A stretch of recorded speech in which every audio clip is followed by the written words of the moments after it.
हमारे साथ में आज श्री अनिल कुमार सिंह। नमस्कार। प्रणाम सर। संडे के दिन जो हमारे हिंदी के अखबारों में मैट्रिमोनियल और वैवाहिक निकलते हैं उसमें तो एक पूरा का पूरा कॉलम मांगलिक शब्द से भरा हुआ होता है। ये आखिर चीज क्या है? मंगल एक एग्रेशन का प्लैनेट होता है। शादी के टूटने से इसका कोई रिलेशन माना जाता है? देखिए, ऐसा होता है विवाह का टूटना, इसके लिए मंगल दोष बिल्कुल भी। तो सचिन तेंदुलकर का सप्तम भाव में मंगल बैठा हुआ है। उनकी पत्नी मांगलिक नहीं है, डॉक्टर हैं। अभी तक जीवन बहुत अच्छा चल रहा है। 28 वर्ष के बाद मंगल दोष खत्म हो जाता है। उपाय क्या है? मंत्र पूजा उपासना के सिवा कोई उपाय नहीं होता। मांगलिक हो गया, काल सर्प हो गया, शनि की 7.5 हो गई, और भी ऐसे कुछ शब्द हैं जिनका लगता है। राहु काल हो। नमस्कार दोस्तों, आपका एक बार फिर से स्वागत है। और हमारे साथ में आज मौजूद हैं श्री अनिल कुमार सिंह। नमस्कार। प्रणाम सर। आप सभी अनिल सर से तो परिचित ही हैं। आप भारतीय विद्या भवन से पिछले 30 साल से जुड़े हुए हैं और एस्ट्रोलॉजी की एक जानी मानी फैकल्टी हैं। और सर के साथ में हम एक बहुत बहुत ही एक रोचक विषय, अब मैं उसको रोचक कहूँ या एक चर्चित कहूँ, एक ऐसे विषय पर बात करने वाले हैं जिसका आप कहें कि डर कह सकते हैं, जिज्ञासा कह सकते हैं। जो लोग ज्योतिष को थोड़ा बहुत जानते हैं और नहीं भी जानते हैं, उनके दिमाग में रहती है। सर, आपका बहुत बहुत स्वागत है। शुक्रिया। और जिस चीज़ की बात मैं कर रहा था, मैं आपसे वैसे ही शेयर करूंगा। हमारे एक मित्र हैं और वो अपने, एक आम व्यक्ति जिन चीज़ों के को लेकर चिंतित रहता है, तो वो अपने बच्चों के बारे में काफ़ी चिंतित रहते थे। और हम ऐसे ही पूछ लिया, किसी ने उनके दिमाग में बैठा दिया था कि उनकी जो बिटिया है वो मांगलिक है। तो उस दिन से मैंने थोड़ा-सा फ़ोकस करना शुरू किया कि अगर जो लोग न्यूज़पेपर पढ़ते हैं, वो भी अगर संडे के दिन जो हमारे हिंदी के अखबारों में मैट्रिमोनियल और वैवाहिक निकलते हैं, उसमें तो एक पूरा का पूरा कॉलम मांगलिक शब्द से भरा हुआ होता है। तो सर, ये आखिर चीज़ क्या है? मतलब अगर हम सोचें, मंगल या मंगल दोष या मांगलिक, होता क्या है आखिर ये? सबसे पहले मैं नमन करता हूँ अपने गुरुदेव श्री के.एन. राव जी को, प्रणाम जिन्होंने सर। हमें ज्योतिष में यहाँ तक पहुँचाया कि कहीं लोगों को हम कुछ ठीक बातें बता पाएँ, भ्रांतियाँ जो फैली हुई हैं उन्हें हटा पाएँ। देखिए, आपने बात की कि आपके दोस्त थे, मित्र थे, जिनकी उनकी बेटी की कुंडली में मांगलिक दोष था। बेसिक कुंडली ये देखा जाए तो मांगलिक होती है, एक जी। विशेष स्थिति होती है मंगल की कुंडली में। अगर मंगल उन घरों में बैठा हो तो हम उसे कह देते हैं कि यह बच्चा मांगलिक है। बस इतना है। जी।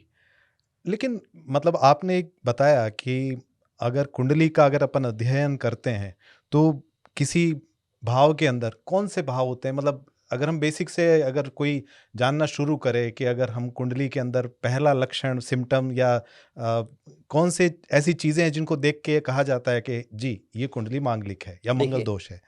पहले हम बात करते हैं मंगल की। मंगल एक एग्रेशन का प्लैनेट होता है। जी। बहुत ज़्यादा एग्रेशन देता है, गुस्सा देता है। तो यदि मंगल लगन में बैठा हो, अच्छा। दूसरे भाव में बैठा हो, चतुर्थ भाव में बैठा हो, सप्तम भाव में बैठा हो, अष्टम भाव में बैठा हो या द्वादश भाव में बैठा हो, तो हम कह देते हैं यह एक मांगलिक कुंडली है। क्योंकि इन घरों में बैठकर मंगल 7वें या 8वें भाव को देखता है। 7वां भाव विवाह का होता है, अष्टम भाव आयु का होता है। इसलिए उस कुंडली को फिर मांगलिक कह दिया जाता है। लग्न 2, 4, 7, 8 और 12, जी। इन में अगर कोई मंगल बैठा है, तो क्या डिग्री का भी कुछ असर पड़ता है या बैठा है उतना नहीं, यदि पर्याप्त है? बैठा है तो वो मांगलिक कुंडली है। जी। अक्सर ये भी आपने सुना होगा, लोग कह देते हैं आंशिक मंगली है या पूर्ण मंगली है। ऐसा कुछ नहीं होता। या तो कोई व्यक्ति मांगलिक होगा या नहीं होगा। नहीं होगा। आंशिक वगैरह का कोई इसमें वो नहीं होता। मंगल शब्द तो बड़ा अच्छा लगता है। अगर मैं एक आम व्याकरण के हिसाब से देखूं, मंगल का मतलब अच्छा, लेकिन मंगल के साथ अगर दोष जुड़ जाता है, यानी कि कुछ चीजें ऐसी कि मंगल जो महाराज हैं उन्होंने कोई ऐसी स्थान आपके यहाँ, जैसा अभी हमने आपने बताया कि कुछ ऐसे स्थान ग्रहण कर लिए कि वो दोष के रूप में हमारी तरफ आ गया। देखिए, मंगल एक झगड़े का कारक भी होता है, एग्रेशन का ग्रह भी होता है, पैशन का ग्रह भी होता है। तो जब ये सप्तम भाव को देख रहा है, अष्टम भाव को देख रहा है, तो कभी कभी ऐसी परिस्थिति बन जाती है कि शायद वैवाहिक जीवन में ऐसा हो, लेकिन सिर्फ और सिर्फ अगर आप माने तो यही एक कारण नहीं होता। मंगल का अगर हम प्लेनेटरी अगर सिम्टम्स के हिसाब से भी देखें, अगर मैं बेसिक जो दर्शक हमारे नए जुड़े हुए हैं, मंगल सामान्यतया किन लक्षणों को रिप्रेजेंट करता है या किन किन चीज़ों को गवर्न करता है, ताकि हम बाद में जब दोष की बात करेंगे तो उन चीज़ों को रिकॉल कर पाएँ कि वही मैं बता रहा हूँ आपको, मंगल एग्रेशन का कारक है। जी, मंगल देखा जाए तो गुस्से का बहुत कारक होता है, जी, गुस्सा आता है इससे। तो अच्छा। वैवाहिक जीवन वगैरह से अगर आप बात करें तो इन्हीं को एक गवर्न करता है यह। और आपने जिन भावों को बता दिया, और उससे जीवन पर कुछ प्रभाव पड़ता होगा कि अलग-अलग जो ये भाव में अगर जाके मांगलिक हो गया, तो मांगलिक होने का मीनिंग क्या हुआ उसका मतलब? पहली बात तो ये आई कि बैठे हैं, पक्का हो गया जैसा मांगलिक। मैंने आपको बताया, इन घरों में बैठ के या तो सप्तम भाव को देख रहा है जी, या अष्टम भाव को देख रहा है, तो लोग इससे यह एक धारणा बना लेते हैं कि शायद वैवाहिक जीवन में विपरीत स्थितियां पैदा होगी। ये धारणा बनाई हुई है लोगों ने, जी, जी, जी। लेकिन इसके लिए और भी बहुत कुछ देखना होता है। यदि सिंह लगन है तो सिंह लगन के लिए तो मंगल योग कारक हो गया। अच्छा, और ये ऊँच और उच्च और नीच का भी कुछ डिफरेंशिएशन अगर इसी से ही आता होगा कि उनकी स्थिति को लेकर हम वर्गीकृत आगे करना शुरू कर देते हैं? नहीं, देखिए, मंगल उच्च का है या नीच का है उसका उसी इससे से कोई आगे लेना नहीं होता। नहीं होता। अ, क्या 7वें घर को देखने के कारण हम ये एक कहते हैं ना लोहे की लकीर मान लें कि जहाँ पर दोष आ गया तो वैवाहिक जीवन के अंदर समस्या या कुछ उग्रता या कुछ परेशानी रहेगी? नहीं, ऐसा नहीं होता। देखिए, सातवां घर जो होता है व्यवसाय में, वो पार्टनरशिप का भी होता है। जी, इस वजह से सिर्फ और सिर्फ अगर मंगल सप्तम को देख रहा है तो आप ये नहीं कह सकते कि मांगलिक दोष ही हो गया। और बहुत सी चीज़ें होती हैं। इसका कुछ पॉजिटिव भी है, क्योंकि अगर सकारात्मक अगर हम बात करें, ये इन कुछ जगह पर आकर बैठ गए, कुछ पॉजिटिव ऐसा है जिसको लेकर आदमी सोचे कि ठीक है, ऐसा नहीं है कि अ, यहाँ पर जो स्थितियाँ हैं वो मुझे जो रिज़ल्ट है, वो नेगेटिविटी के ही देंगी? मैंने आपको बताया, अगर किसी का सिम लगन है, जी, दूसरे घर में मंगल बैठ गया, तो प्रोफेशन का है, वहाँ से धन के भाव में बैठ गया, तो मंगल की दशा में उसे धन प्राप्त होगा, व्यवसाय नौकरी में उसकी तरक्की वगैरह होगी। जी, जी, जी। मैं अ, ये जो स्थितियाँ हैं, केवल ये वाली स्थिति होने के कारण अगर इसको थोड़ा-सा और बात करें कि वैवाहिक जो फ़ील्ड है, वो तो एक प्रभावित हो ही गया। कुछ और भी फ़ील्ड हैं, क्योंकि विवाह से आदमी का नाता ज़रूरी जुड़ा हुआ रहता है और ये प्रचारित ज़्यादा है कि मांगलिक कुंडली होने के कारण आपको उस वाले सेगमेंट में थोड़ा-सा ध्यान रखना चाहिए। लेकिन कुछ और भी क्षेत्र हैं जहाँ पर आपको थोड़ा-सा जीवन के क्षेत्र है जहाँ पर थोड़ा-सा ध्यान रखने की ज़रूरत होती है? नहीं, मांगलिक कुंडली, जब मांगलिक की हमने बात करी, अगर ये कोई कुंडली जिसमें मांगलिक कुंडली है, जी। तो वो विशेष रूप से सिर्फ और सिर्फ विवाह से संबंधित ही देखा जाता है। अच्छा, इसका और चीज़ों से संबंध नहीं देखा नहीं जाता होता। कुछ भी। जी। मंगल दोष अगर आ जाता है, तो क्या एक इमीडिएट इम्पैक्ट यही माना जाए कि शादी का जो है वो विवाह टूट जाएगा, शादी के टूटने से इसका कोई रिलेशन माना जाता है? देखिए, ऐसा होता है, विवाह का टूटना या वैवाहिक जीवन का खराब होना, इसके लिए मंगल दोष बिल्कुल भी देखा जाए तो कहीं से इसका कोई रोल रिस्पॉन्सिबल नहीं होता। क्योंकि ये कहा जाता, देखिए, हज़ारों साल पहले जब ग्रंथ लिखे गए थे ज्योतिष के, तब विवाह 13, 14, 15 साल की उम्र में हो जाया करते थे, बच्चे हुआ करते थे। बच्चों को इतनी ज़्यादा समझ होती नहीं है। सप्तम भाव को देखा, बच्चे हैं, झगड़ा करेंगे, ये करेंगे, वो करेंगे, सब कुछ ऐसा होता है। लेकिन जब विवाह की बात आती है, तब हम अब आज के उस संदर्भ में अगर हम बात करें, तो मंगल की अगर सिर्फ़ और सिर्फ़ मंगल दोष है, इस वजह से किसी भी कुंडली को रिजेक्ट नहीं करना चाहिए। ये एक आपने बहुत इंटरेस्टिंग बात कही, जो जनरली हमारे दिमाग में भी जो थोड़ा बहुत ज्योतिष को कहते हैं ना जानने की कोशिश करते हैं, उनके दिमाग में भी ये रहता है कि मंगल जो है वो एक इंडिकेशन है कि साहब अगर आपका मांगलिक दोष आ गया तो विवाह का जो टूटना है वो उस तरफ इंडिकेशन जा रहा है। लेकिन ये डर थोड़ा सा कम हो सकता है आपने जो चीज़ बताई उसके कारण। देखिए, ऐसा होता है, जब भी मान लीजिए कोई बच्ची है, लड़की है, उस मांगलिक है, वो कोई रिश्ता आया, जी, वो मंगल उसमें दोष नहीं है, तो कहते हैं नहीं है, तो अगर इसका विवाह कर दिया तो पति का स्वर्गवास हो जाएगा या कुछ हो जाएगा। जो कुंडली आई है उसमें अच्छे राजयोग हैं, धन योग हैं, आयु अच्छी दिखाई दे रही है, कोई बीमारियां आगे नहीं दिखाई दे रही हैं, कारोबार में नौकरी या प्रोफेशन जो भी है उसमें बहुत अच्छा राइज दिखाई दे रहा है, तो फिर मंगल दोष क्या करेगा? जब उसकी कुंडली में दिखाई दे रहा है, सब ये योग वगैरह हैं, तो फिर मंगल दोष को क्यों दोष दिया गया? मैं अगर अपने अपने आप को और थोड़ा दिलासा देने की कोशिश करूं, बीइंग अ पर्सन जो कि मंगल दोष से डरने के तरफ बढ़ रहा हो, तो कुछ ऐसे उदाहरण भी हैं जिन लोगों की कुंडलियां जिन्होंने राइज भी किया, जिन्होंने अपना वैवाहिक जीवन भी ठीक ठाक निकाल लिया हो, लेकिन देखिए, जब हम सचिन तेंदुलकर की बात करते हैं, तो सचिन तेंदुलकर का कर्क लगन है और सप्तम भाव में मंगल बैठा हुआ है। उनकी पत्नी मांगलिक नहीं है, डॉक्टर हैं, अभी तक जीवन बहुत अच्छा चल रहा है। अमिताभ बच्चन की बात करते हैं, उनके अष्टम में मंगल है।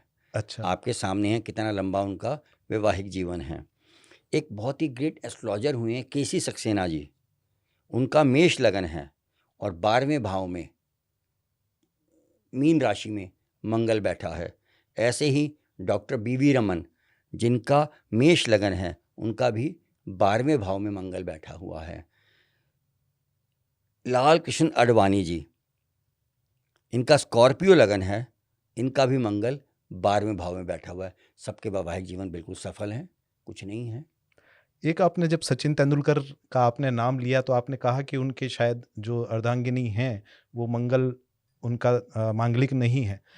तो उससे मेरा एक सवाल जुड़ा हुआ है, जो लोगों की धारणा भी रहती है कि अगर किसी की कुंडली में मंगल दोष है, वो मांगलिक है, तो एक रेमेडी कहें या एक उपाय कहें, वो ये कहते हैं कि मांगलिक से अगर शादी हो जाती है तो वो नष्ट हो जाता है या वो दोष नहीं रहता। देखिए, अमूमन यही है, कितना ही समझाओ, मांगलिक कुंडली अगर है तो लोग कोशिश करते हैं कोई दूसरी मांगलिक ही कुंडली मिले, लेकिन बहुत से मांगल दोष के, इसके मांगलिक कुंडलियों के कैंसिलेशन भी होते हैं।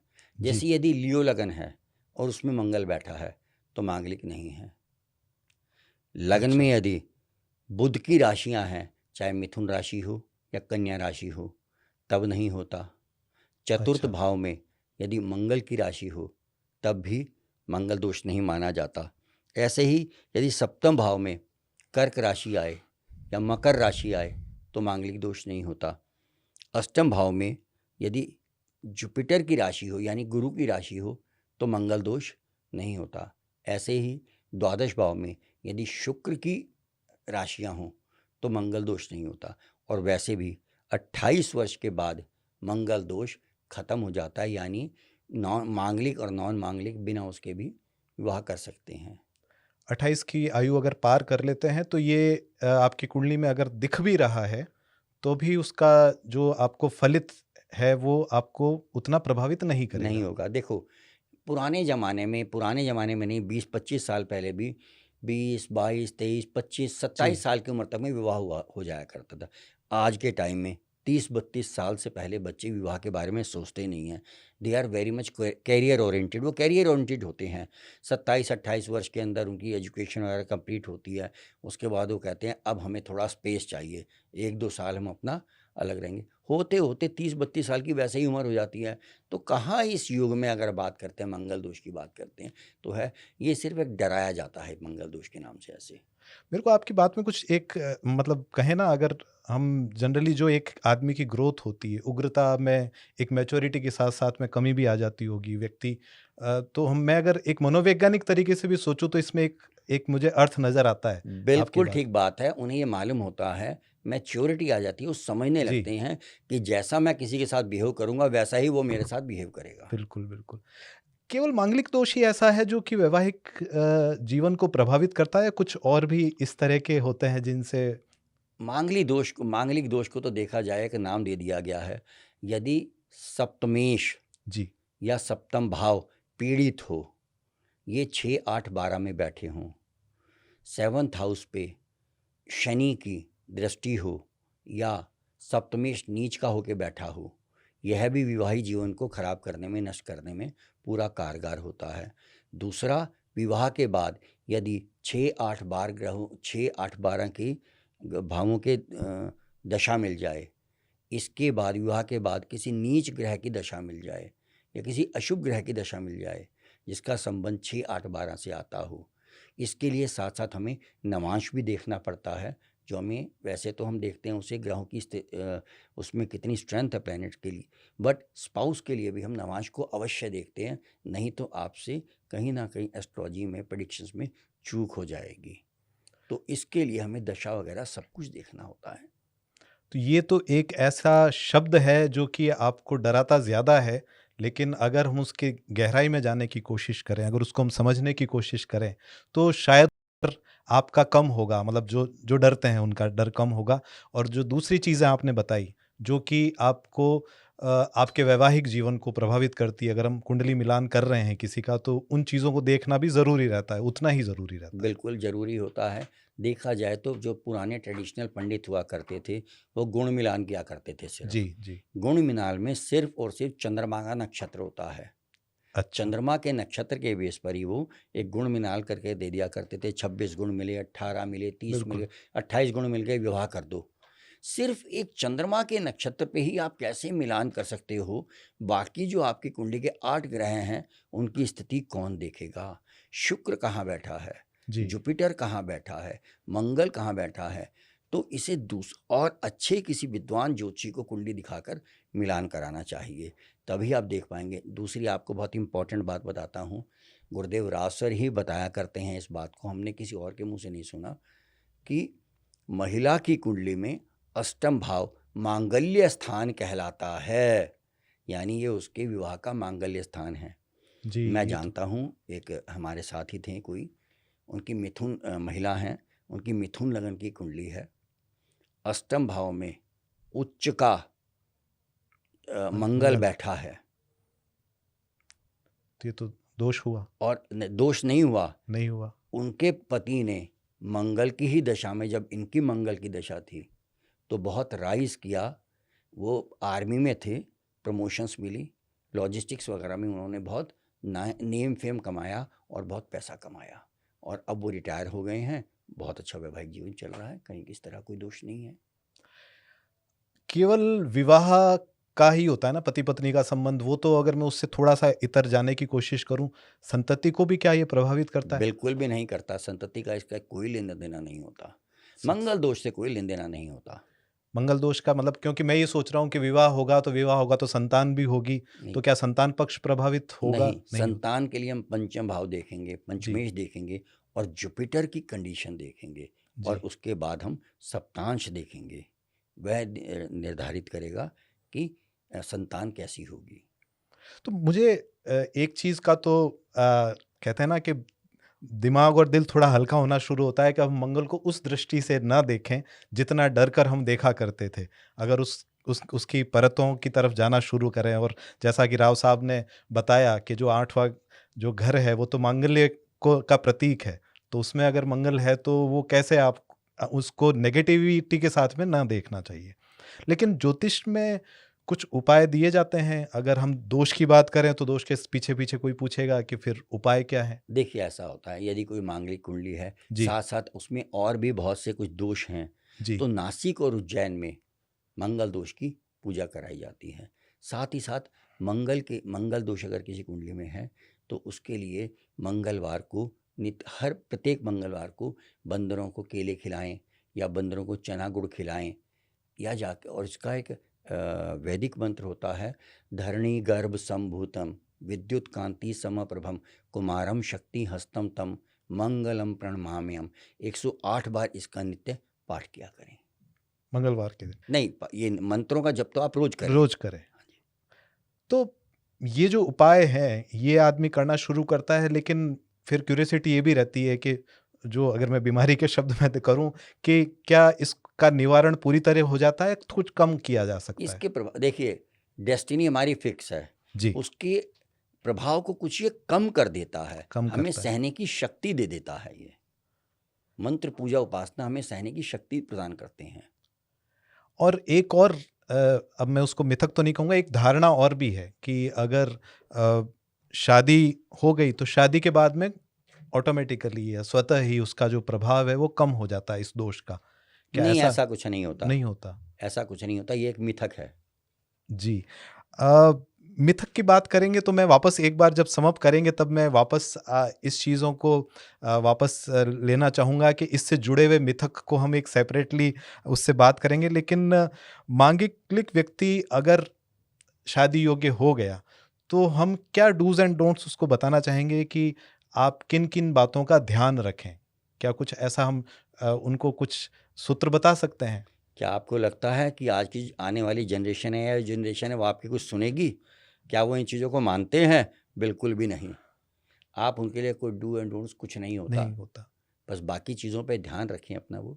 नहीं, अगर कुंडली मिलान कर ही रहे हैं, तो मांगलिक व्यक्ति की कुंडली में लोग जनरली ये देखेंगे कि सामने वाला भी मांगलिक हो। केवल इतना ही देखा जाना चाहिए जो आपने बाकी की चीज़ें कुछ बताई कि मैंने आयु आपको हुआ, मांगलिक दोष का कैंसलेशन बताया बता है दिया। कि इन घरों में अगर मंगल बैठा हो, जैसे या तो जिन घरों में मंगल मेल के जिस घर में मंगल बैठा है, फीमेल के भी उसी घर में हो, तब भी मांगलिक दोष कैंसल होता कैंसल है। हो जाता है। हाँ जी।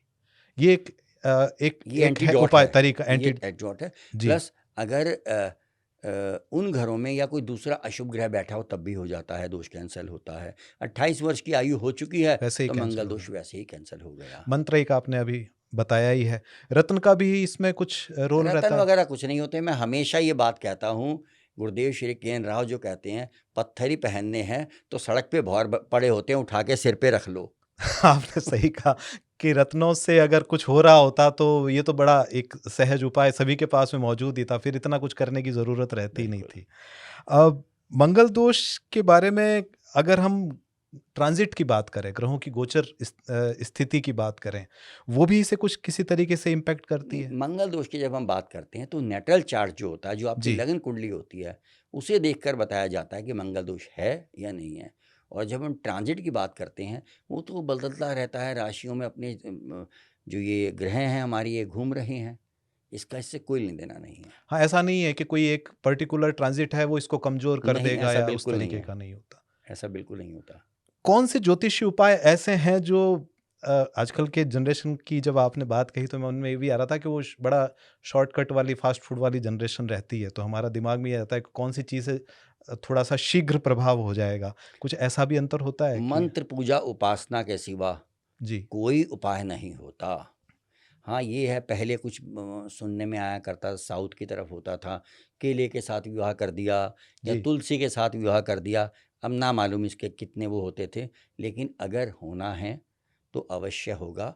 मंगल दोष ही सिर्फ उसके लिए आप कारण नहीं मान सकते कि विवाह में अगर कोई टूटा, विवाह टूटा या और परेशानियाँ आई, तो सिर्फ और सिर्फ मंगल दोष की वजह से आई। कई कई केस ऐसे भी होते हैं जहाँ पर वो पहले कहता ना मियाँ बीवी राजी तो क्या करेगा काजी।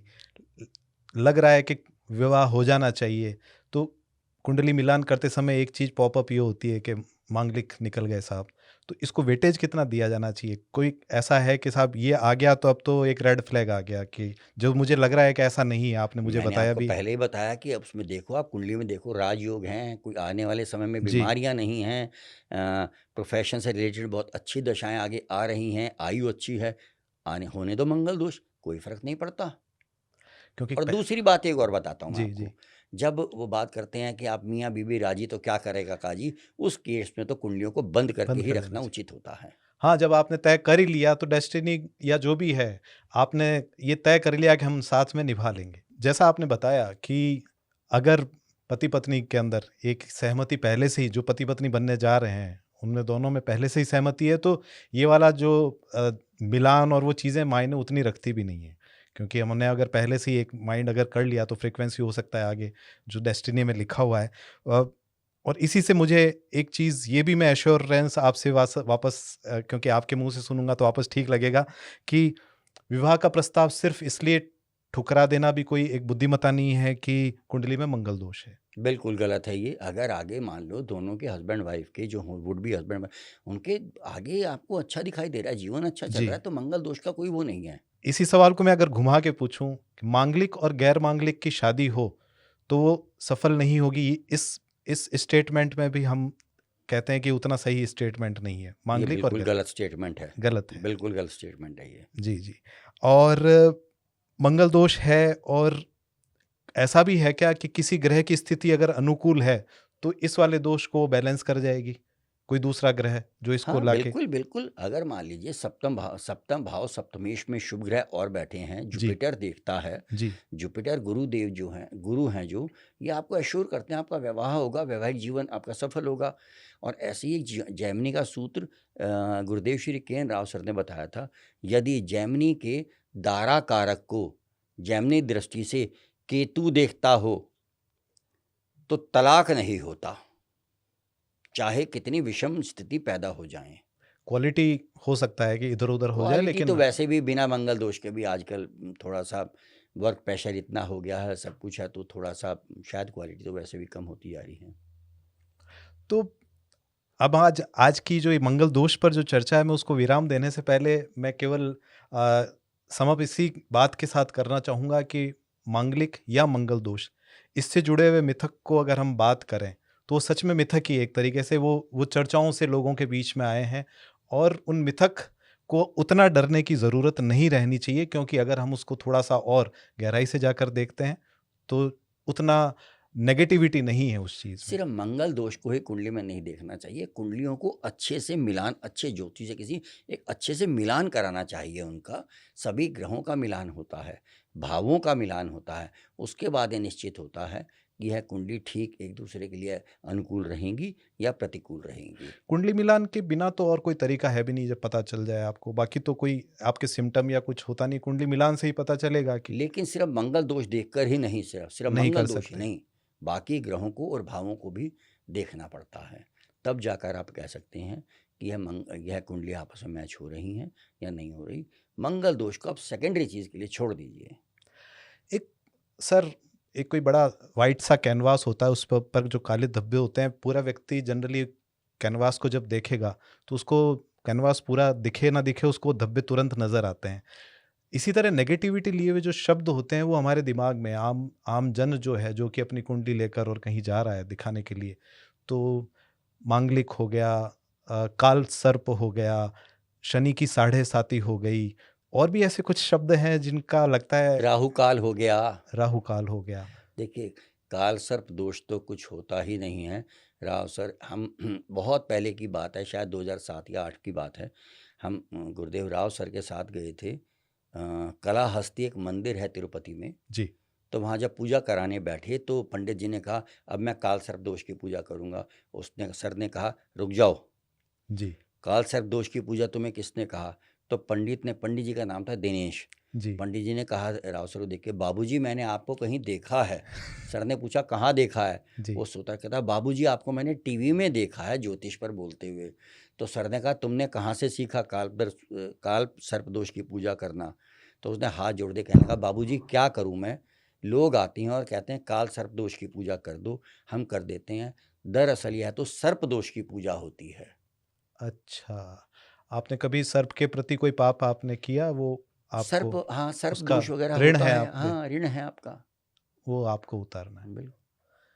लेकिन ये एक बड़ा कह सकते हैं विडंबना है कि लोग, क्योंकि डर दिमाग में तुरंत बैठ जाता है। जवाहरलाल नेहरू की कुंडली में है, जॉर्ज बुश की कुंडली में है, मोरारजी देसाई की कुंडली में है, सो कॉल्ड काल सर्प दोष, जो कि होता नहीं है। किसी ज्योतिष के ग्रंथ में तो इसके बारे में कुछ नहीं दिया हुआ। अभी थोड़े दिन पहले ही मैं एक वीडियो, कोई जैन मुनि हैं, उनका भी वीडियो मैंने देखा था और मैंने अपने फेसबुक अकाउंट पे और अपने सोशल मीडिया अकाउंट पे उसे चलाया था जी, जी, जी। कि उन मुनि ने भी कहा था कि मैंने कुछ वर्षों पहले राव सर का एक आर्टिकल पढ़ा था कि कुरीतियाँ तो आगे जन्म लेंगी ही लेंगी। मतलब एक जैन मुनि भी इस चीज़ को ऑथेंटिक कर रहे हैं कि यह स्टेटमेंट बिल्कुल ठीक है। मुझे पूरा विश्वास है कि आज की ये जो चर्चा है उससे कई भ्रांतियां दूर हुई होंगी, और कई बातों को लेकर और मेरे दिमाग में जिस तरीके से नई समझ डेवलप हुई है वो हुई होगी। लेकिन कहा जाता है ना कि दुर्घटना से देर भली, तो कोई भी इस तरीके के जो आपके जीवन के बड़े डिसीजन हैं वो अगर आप लेने की कोशिश कर रहे हैं, तो मैं आपसे ज़रूर ये कहना चाहूँगा कि एक बार अच्छे ज्योतिषी से आप ज़रूर उसकी राय लें। अनिल सर से अगर आप संपर्क करना चाहें, अगर उनकी राय लेना चाहें, तो नीचे कमेंट बॉक्स में जो डिटेल दी हुई है वहाँ संपर्क कर सकते हैं। और मुझे पूरा भरोसा है कि आपको अपने जो मन में शंकाएँ हैं, जो आपके मन में कोई संशय है, आपको एक सही जवाब मिलेगा, सब शुभ होगा। बहुत-बहुत धन्यवाद, नमस्कार, प्रणाम। नमस्कार।